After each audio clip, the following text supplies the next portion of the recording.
Hi, this is Angela McFarlane and you're stamping with AMAC.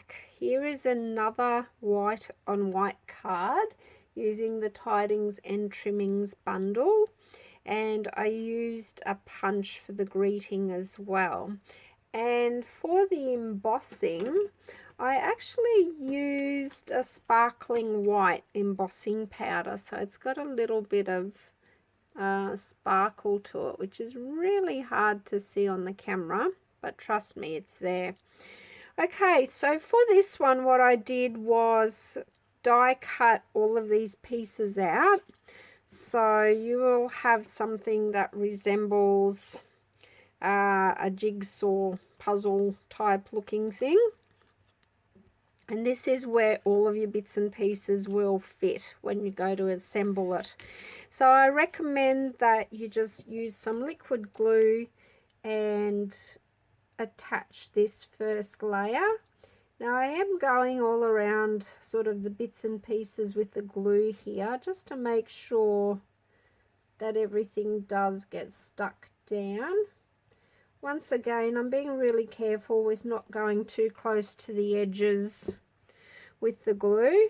You will want to stick your cutout for the big star to have that facing the left hand side. So I'll just stick that into place. Once again, I did leave some space for a border around as well, so I just want to gently press that down, make sure everything is glued down in position.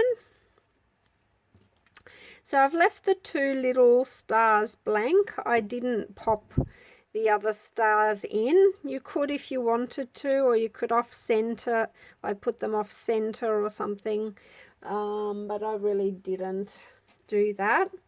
If you have the stamp set, you do actually have the little star stamp set as well, and you could stamp a different color in there, or even heat emboss that or something if you wanted to give it a little bit more texture. So then when it comes to these stars, you will be popping them in, and they will fit sort of like a jigsaw puzzle. So you want this to pretty much line up there. I'll start with the big star. Once again, I use my liquid glue, the Tombow, on my silicone mat with my little sponge applicator, and I'll pop a little bit of glue all over. Actually, if you've got tweezers, it's quite handy to use tweezers to pick things like this up. So I want to position that so it's fairly evenly spaced in the gaps.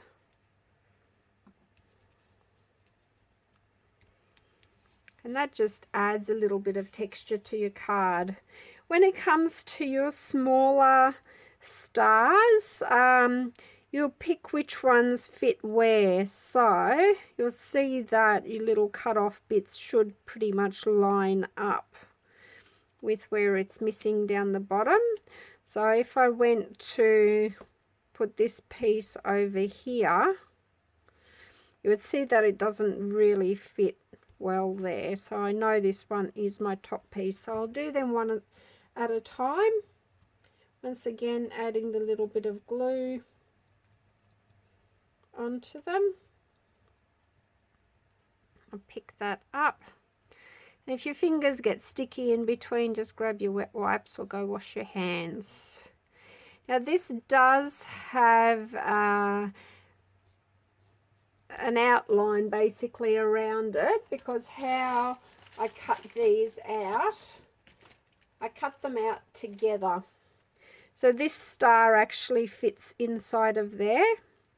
So as you'll see, there's like a space around it. So if you have that extra bit included, I haven't glued that down, but if you want to use it on anything else, you can.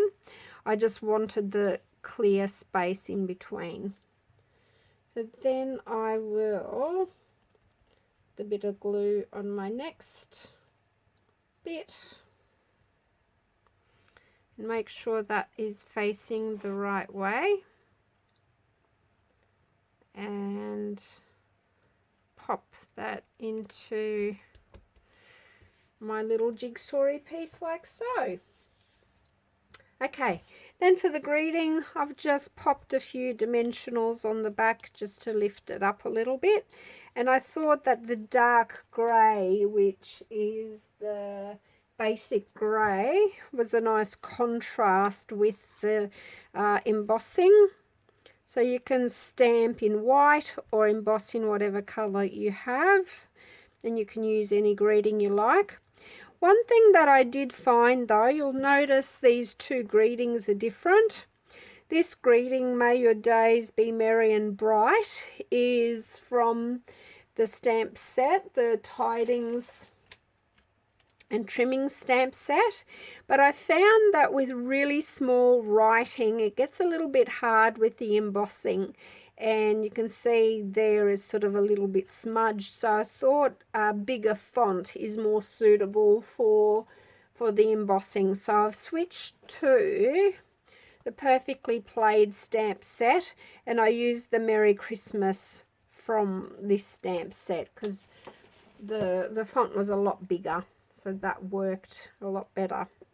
And even if you wanted to, you could attach one of your white stars there, but I think I'll leave that off.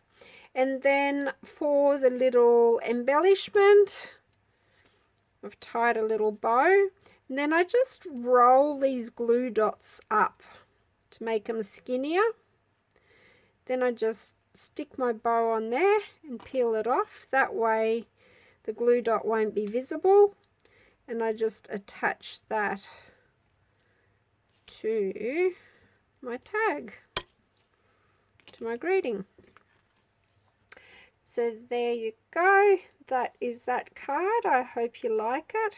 Thanks for watching, happy stamping, and I'll see you next time.